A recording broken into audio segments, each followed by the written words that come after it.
Yan, dahil naputol ang ating hood latch release. So, eto, plastic. Hindi na to kayang i-glue. So, ngayon, sa Shopee, may nakita akong ganito. Magkano lang? 68 pesos lang siya. Yan. So, ito try natin to.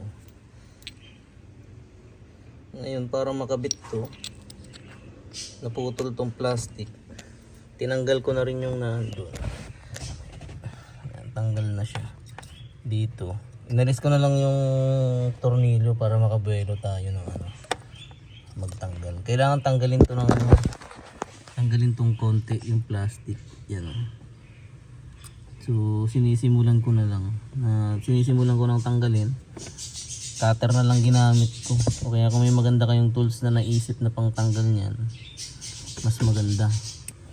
Sinukat ko yung lalim nito ng paglalagyan dito. Ayan. Para saktong sakto siya doon. Yun ang tatanggalin ko dito na yung haba ng plastic na tatanggalin ko. Tapos may tornilyo naman to. Yan, Allen. May kasama siyang tornilyo na Allen. So yun, tetestingin natin.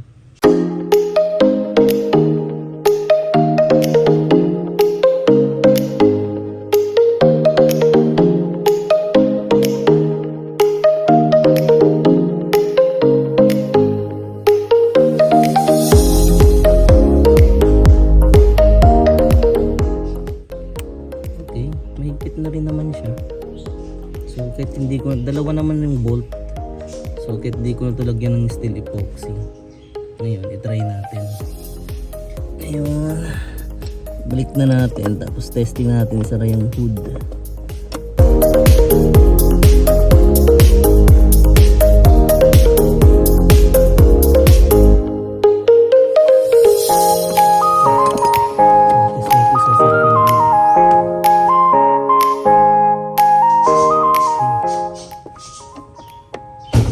Ayos.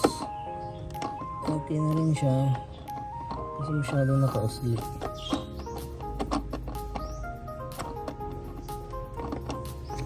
Testing natin, ilagay yung cover. Kung magiging okay yung fitment mo.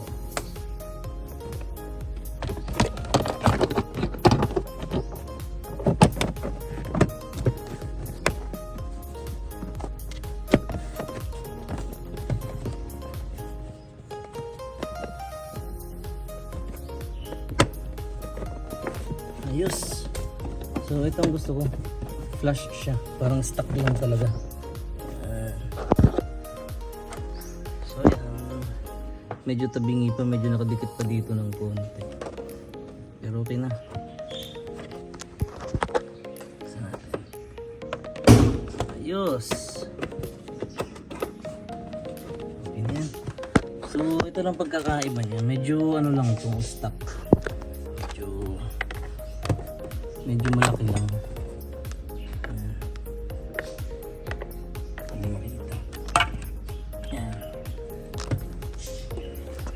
Medyo malaki lang ng konti yung stock. Ayan. Pero okay na din. Ito talaga pang matagalan na to. Okay. Yun lang. Ganun lang po kabilis magpalit na ito. Pag naputulan kayo, saglit lang.